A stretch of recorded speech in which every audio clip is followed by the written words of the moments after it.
9th, 2025 meeting for the Millwood Planning Commission, our special meeting to order. First thing is roll call. Commissioner Rickard. I'm here. Commissioner Beasy. Here. Commissioner Molitor. Here. Commissioner Wu. Not present. Commissioner Ankeny is here. We do have a quorum. First thing, order of business is approval of our meeting agenda. I think it's pretty well laid out. I'll entertain a motion for that. I'll make a motion to approve the meeting agenda. Can I have a second? I'll second. Okay, any discussion? Hearing none. All in favor, say aye. Aye. All opposed? Ayes have it. Thank you. Next order of business is our approval of minutes. I looked them over a little bit here, I'll be honest, and I think everything looked okay. Does anybody have any comments on the minutes? Any corrections? Nothing jumped out at me. Nothing jumped out at me.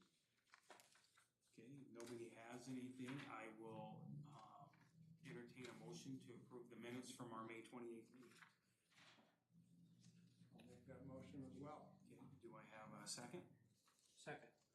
All in favor, say aye. Aye. All opposed, say nay. Ayes have it. Thank you. Perfect. Lisa right now. Perfect. Okay, that brings us to our action items tonight. Before we get into the action items, I see we do have some members of the public out there. If you guys wish to speak during public remarks, please make sure you sign in. And as always, thank you for being a part of our little group here. We appreciate your attendance.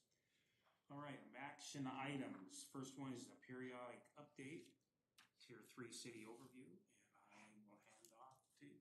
Okay. Do you mind pulling that up on the screen? Awesome, thank you. So it's been just under a year since we had the joint meeting in July of 2024 with Planning Commission Council and kind of went over some of the requirements of being a Tier 3 city. A few things had tweaked just a little bit over the years, so I wanted to put together another kind of fact sheet for you. Nothing's really changed on accessory dwelling units, but I went ahead and included it.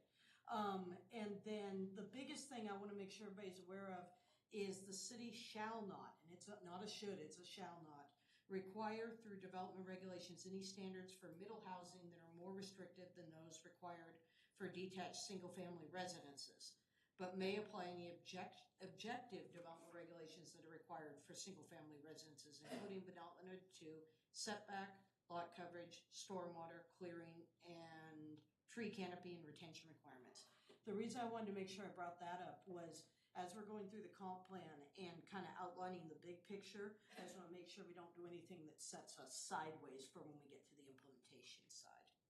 May I ask one quick question then? That first page, it says, within urban growth areas, cities and counties must allow 2 ADUs on all lots. Yes. It doesn't say require, but it must allow. Shall allow though. Yeah, must allow, yes. Okay. So if somebody comes in and requests to build 2 detached, like a duplex, we have to allow for it.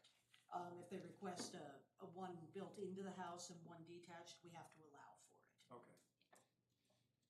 And then administrative design review is another thing that we're going to be required to focus on.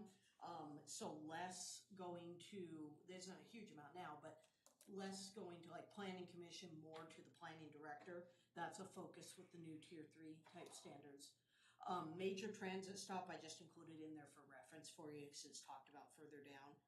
And then I put in the definitions of middle housing types that were included as part of the Tier 3 specifically. That was cottage housing, courtyard apartments, which you talked about pretty in depth last meeting, stacked flats, which are basically stacked versions, and townhouses, which for the most part are similar to duplex or triplex. I have a question about the major transit stop. Mm-hmm. Are we on a high-capacity transportation system? I have to double check with SRTC for how they're classifying the routes for in the Horizon 2050. As of now, I do not believe so. See anything? Yeah. See on the So my answer would be no yet. The RCW, and they said it's high capacity unless it operates on regular streets. And I thought, well, that's all we got is regular streets. So I don't think we have it right now, but I'm always keeping it in the back of my mind in case we get converted, I don't know. So does that mean that these crazy parking limits don't apply? As of now, correct. Okay. Yeah, because you have to be within 1/4, that was actually my next thing, parking for middle housing. You have to be, if you're within 1/2 mile walking distance of a major transit stop, then you can't require off-street parking. But if you are not, and the lots are no greater than 6,000, you have one. If they are, let's see, if they are greater than 6,000, so less than 6,000 is one, greater than 6,000 is two. So we still can require parking as of now, but it's not, we can't require two for ADUs, for example, Oh, unless they're bigger lots. I thought that these only applied if it was a major transit route. No, that's only no off-street parking applies if it's a major transit route. So one would not apply to Millwood at this time. Okay. And then I just put in the remainder of the ADU parking information. So that's a quick overview of the updated Tier 1 where we're sitting at right now. It would seem to me, based on this, that there's almost an incentive to have as large lots as the law will allow you to. Because if you say, oh, we could get by with this size, well then you're gonna be less likely to have the parking. I mean, it seems to me that that almost instructs us to be leaning on the larger. On the parking standpoint, yes. I will tell you other provisions that are coming down the pipe that we're gonna have to adopt, unit lot subdivisions being one of them, are gonna be very similar to the Magnolia Village project. So you're gonna have middle housing where you can put it, so if you have a 10,000 square foot lot, parent parcel, they're only looking at the overall setbacks of the parent parcel, and then you can put units inside that are like zero lot line. So that's something that we're gonna have to adopt as well. So looking at a parking standpoint with larger lots, yes, it makes sense. But just be aware that there's other provisions that are gonna have to be adopted that are gonna be less than the 10,000s. The 10,000 would be a parent, and then you'd have individual unit lots within it.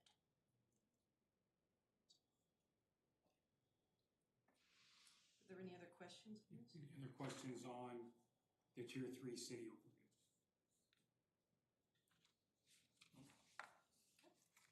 Let's move on to the continued discussion on the modifications to the draft compliance plan, land use, and housing elements. Yes, so I incorporated the changes that we put in at the last meeting. I also looked up a couple things on packet page 10 or the PDF page 57, where we talked about, I highlighted 4 stories. Yeah. Back page 10.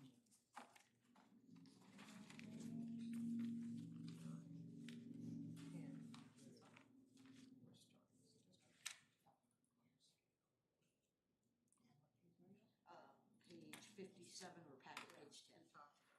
So 57 of that. Oop, is that it? Right there. So in the C1 zone, Tina Seifert had made the comment about the 3 versus 4. I changed it to 4 because that's what the planning commission was discussing. After I did that, I went back and double checked because something told me that I thought maybe we might have seen that somewhere. We do. In the Millwood Municipal Code currently, any property in the C1 zone that fronts Trent is already up to 4 stories. Anything else would be 3 stories. So this, by having it up to 4 stories, that's actually consistent with the current code. It's not a change. And then I actually looked into it a little further, and one of the ways when we get to the implementation side, one of the ways we can address these properties where they're commercial or industrial that back up to residential, in addition to the required landscaping, of course, but that's not gonna necessarily do anything for a few years. You can also utilize increased setbacks. So in our residential zones right now, if it's a single story, it's this setback. If it's a 2-story, it's this setback. You can utilize that in the commercial and industrial as well to at least pull the scale and form away from the residences as much as possible. Another method that we can utilize is either encouraging or requiring parking to be at the rear. So that would pull it even further forward. So there's methods we can talk about when we get to the implementation side to how best integrate those better than they are currently. So, Any building permits, that we would just incorporate that into the. obviously what's there is there, but once the codes are adopted, then anything from there on. Got it. Yep. So at that point, I can go ahead and turn it over. Bobby did a research for us and made some suggestions, and some of this kind of plays into the next one, Commissioner Ankeny. I don't know if you just want to kind of flow together or. Yeah. Okay. So to number C? We can go between the two. Okay, yeah, that'd be fine. Yep, Okay. yep. So Commissioner Bisi put together a review and some suggestions for Goal 6 and P11 for RDI. And so, we don't have that to pull up, do we? Yeah, I do. Oh, we do, okay. Hers, no. No, we don't, okay. There's hard copies on the table, because it was a last minute printout here. So if you go very down to the end of the packet on the RDI analysis, What page is that? grab it. It's near the end. Yeah, so goal 6 is page 26 or packet page 80. Packet page. Page 80, I think you said that yeah. the opposite way. Oh, did I? Yeah. Oh, okay, packet page 80, page 26 on the PDF. So, goal 6, originally, like we had talked about, contained the community character that can be an issue when we're looking at RDI. So originally, I had proposed the language there. Bobby actually reworded it to read, "A built environment reflecting Millwood's inviting walkability, inclusive sense of place, architectural history, and spatial scale, form, and open space." I thought that was a great suggestion. Yeah. Can't use the word character, we'll just describe the character. Well, then I had to kind of laugh because in the description of single-family zone, they actually use the word character in, and I'm like, but we can't. But you didn't let us? Yeah. Really? So if planning commission's okay with that, I will make that change to the goal. Looks good to me. That looks good. Nice job, Bobby. Yeah, nice job, Bobby. Use Bobby's. Okay. All right.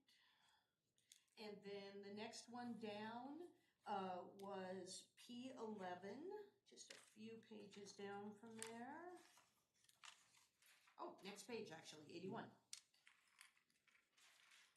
So this one was originally classified as approaching, and I had talked about incorporating the wording within the Millwood Historic District. Bobby's wording actually has align new housing styles and remodels with the historic fabric of the surrounding neighborhood.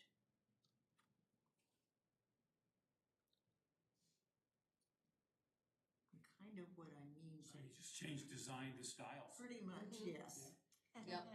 With that, I like the flow of that. Mm-hmm. I'm okay with that. Okay. All right. Everybody else okay with that? Yeah. Perfect, Use cool. Bobby's. Good. All right. Okay. And then I will turn it over to you guys for any other questions, comments, or.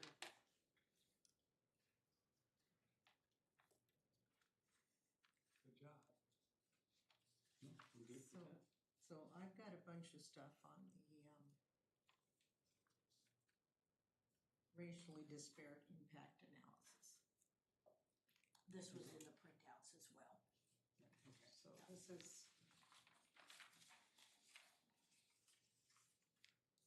in the regular text, but it's all supposedly supported by the racially disparate impact analysis that starts on 54.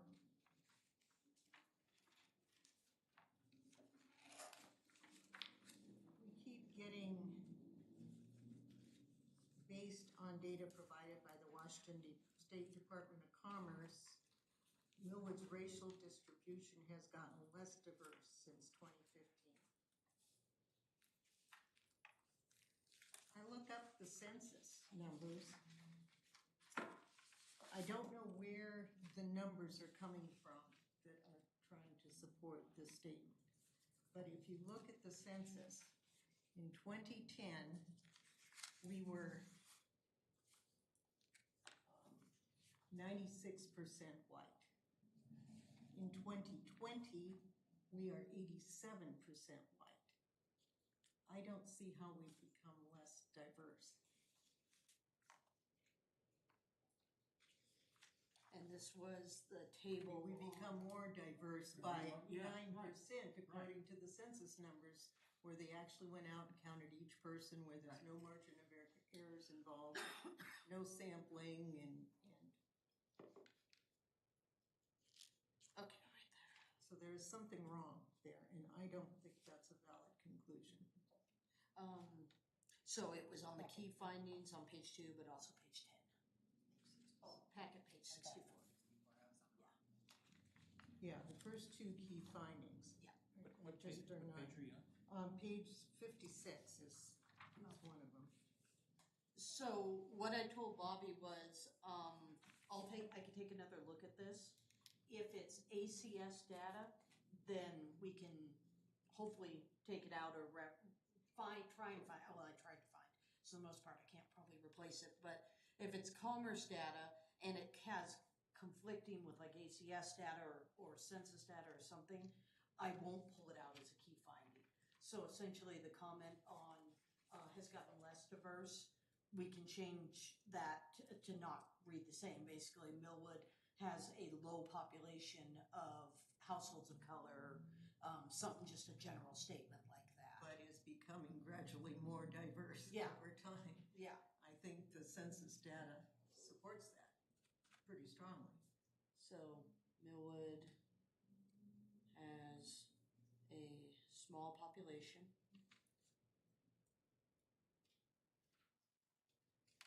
of ... but is becoming Or even steadily becoming more diverse.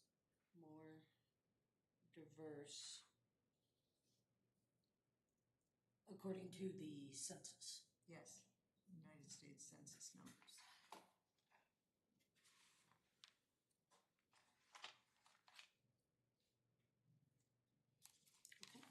And So if there is a commerce number that is giving us that wild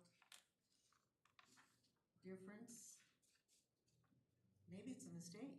We should ask about it. Or maybe it's got a crazy margin of error. yeah. Something's off with that number.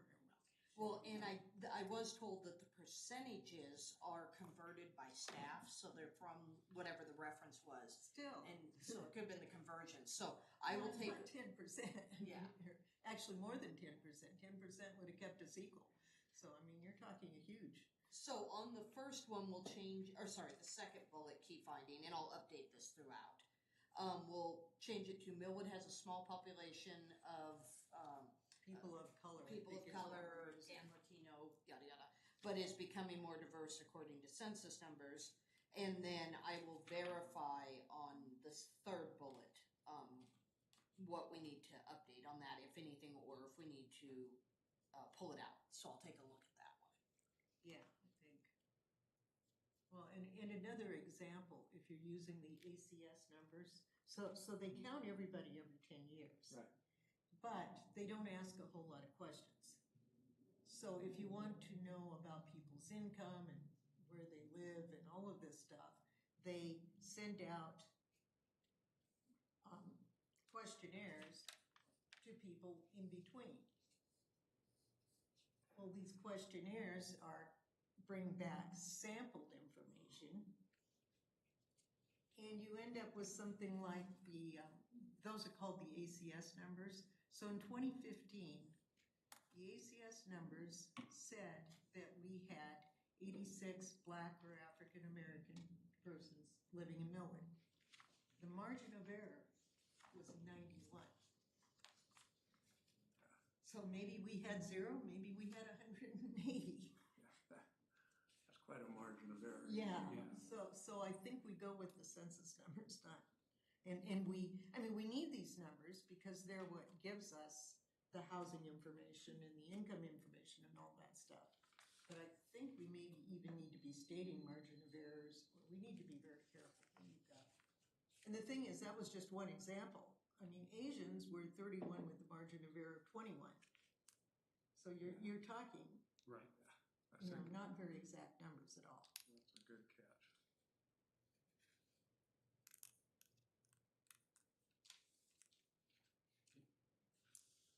Anything else? I'll just go through, and make sure we're consistent Okay. on that. Yeah, there were some other numbers too that Mhm. I'd like to just kind of keep it open so that I could go through. I mean, someone clearly spent months working on these numbers, and I've only had a couple weeks to look at them, so I'd like to look a little more. There were some others that were just, well, okay, like we've got one table in there that I emailed Amanda about that had, Was that the figure 18? the one that had like 42 individuals, and Yeah. yet the census said we had 240, so we were like missing 200 people. 205, yeah.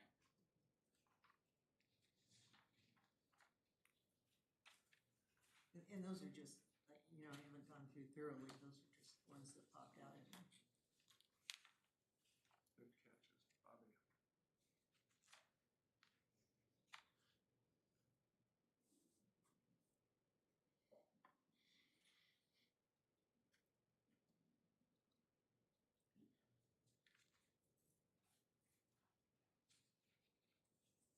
Did you have any other comments, Bob? Well, I think the other thing is, I liked the change in descriptions of the zoning, Mm-hmm. the zones. I think that the crunch is gonna be when I think we're going to struggle when it comes to writing the zoning code, the setbacks, the lot sizes. It's gonna be a big task. Yeah, that's gonna be, we've sort of like we kicked the can down the road to that. But this does give us the flexibility to work on that and make it what we think is best for our city, yeah. And for the folks in the audience as well, we had a lot of discussion at the last one about courtyard apartments in UR2.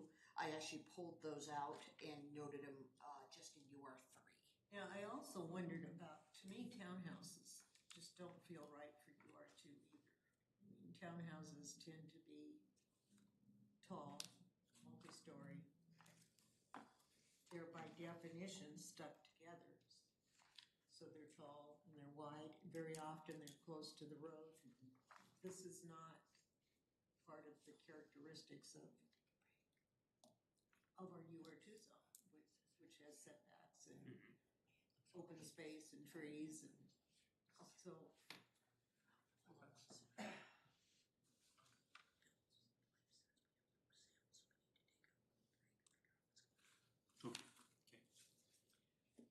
So, real quick, we need to take a quick break. So, we're gonna go on recess here for 10 minutes. Should that be long enough? Well, hopefully it won't take too long. Okay, thank you. But, We're in recess. so I'm just gonna look here and see. I'm gonna turn this on and see if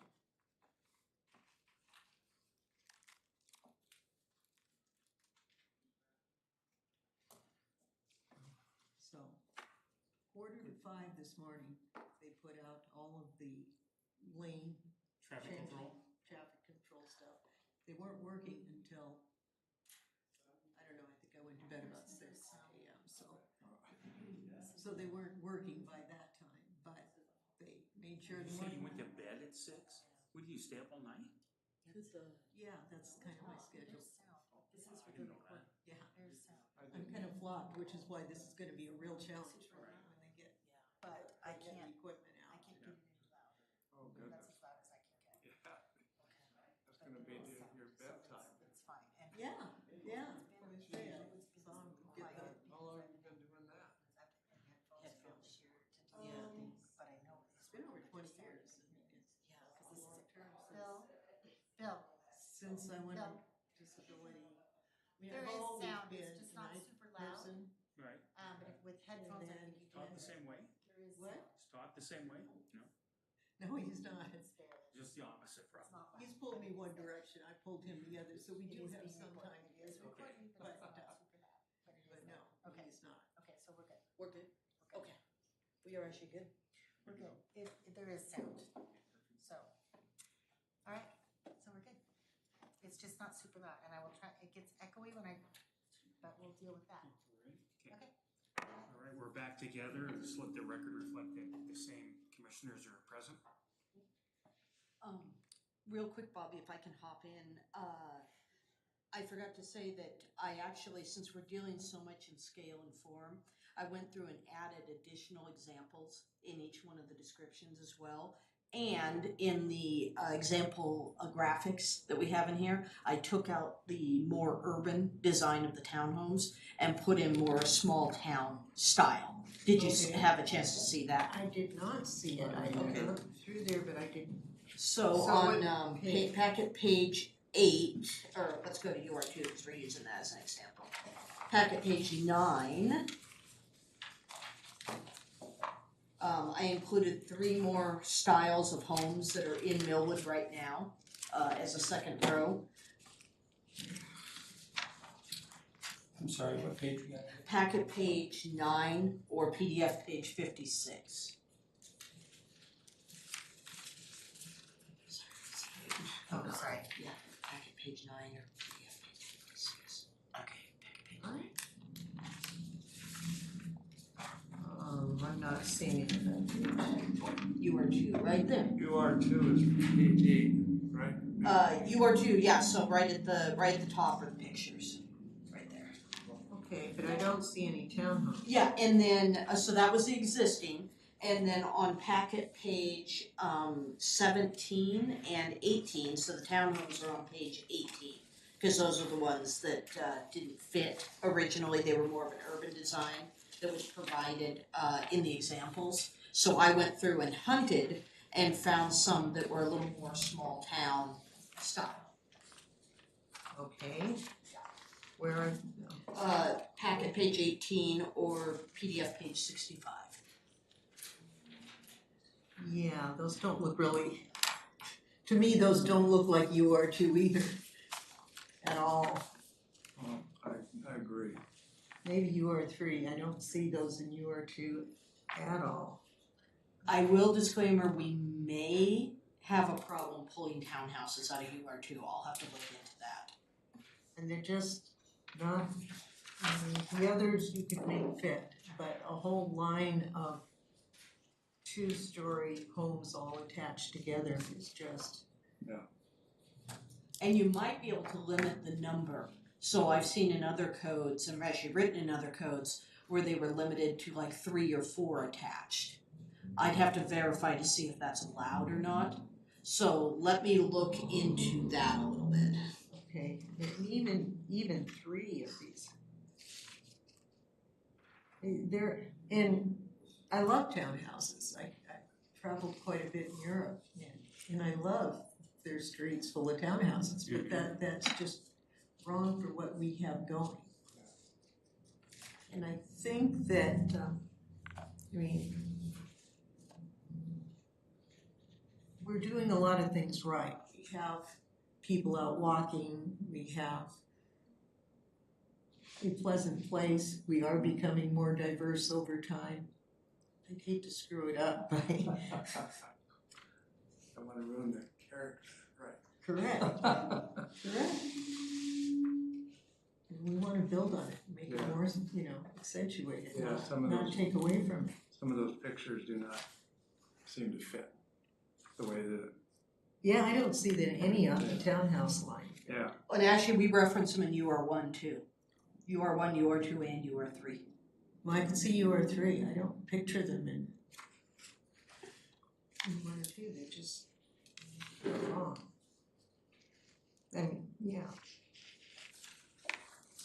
I'd even, if we had to, I'd even prefer courtyard over townhouses.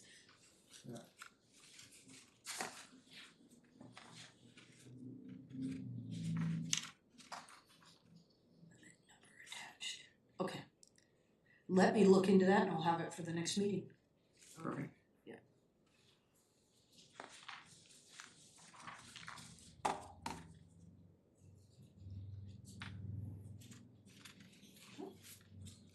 Anything else? Nope, I just wanted to make sure I drew Okay, okay. attention to that. Any other comment on what we've done here? No. If not, okay, that brings us up to public remarks. Do we have anybody that would like to speak tonight? Anybody's, okay. Come on up, introduce yourself with your address. BZ 3610 North Sargent, and Kevin likes it if you belong to the city that you state your title, and I'm a city council person. I just had one. First of all, thank you so much for all of your hard work. This has been amazing to watch it unfold. Thank you, Commissioner Beasy, for your extra research.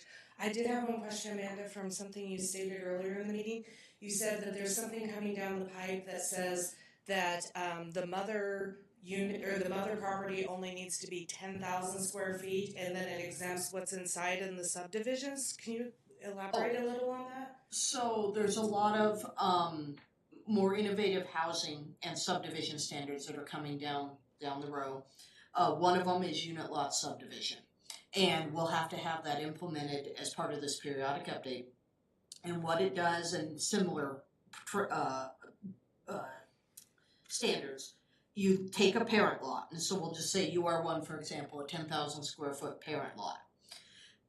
Within the parent lot, you can have, we'll say cottage development. And I'll use Magnolia because it's a scale and form people are familiar with. So within the parent lot, you can have a cottage development.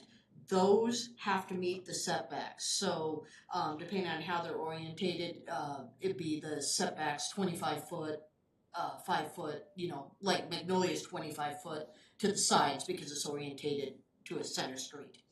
And so as long as you're meeting the requirements for the overall development that would apply to the parent lot, the individual lots within there could be zero lot lined, or could be enough to have a zero or have a unit and a shed or something like that.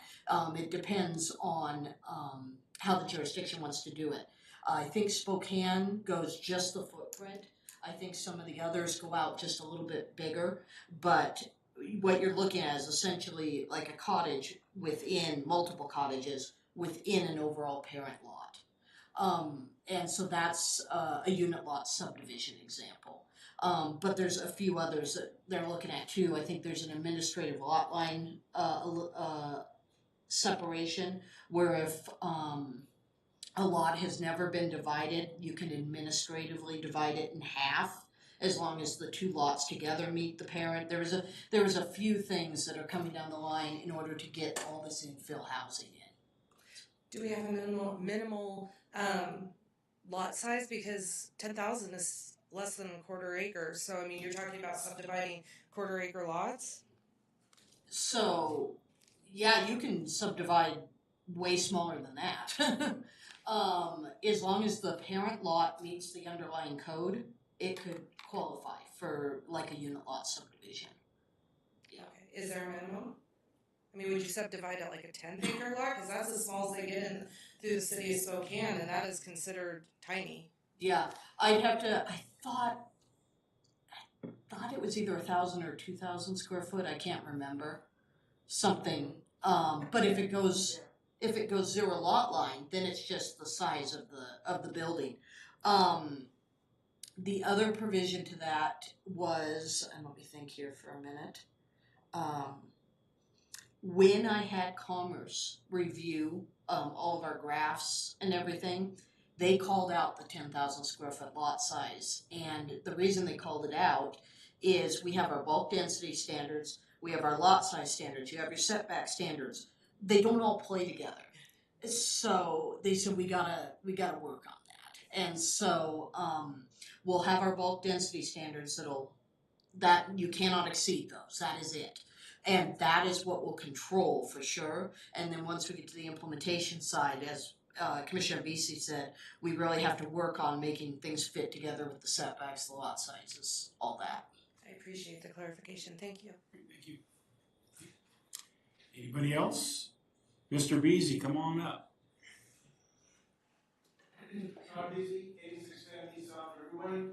I wanted to say thank you very much, Amanda, for the hard work you put into that, and Lisa for your work. It is appreciated, and all the commissioners. Thank you very much. Thank you. Anybody else? Going once, going twice. Okay, perfect. All right, that brings us to commissioner comments. Commissioner Rickard. No. Okay, Commissioner Beasy.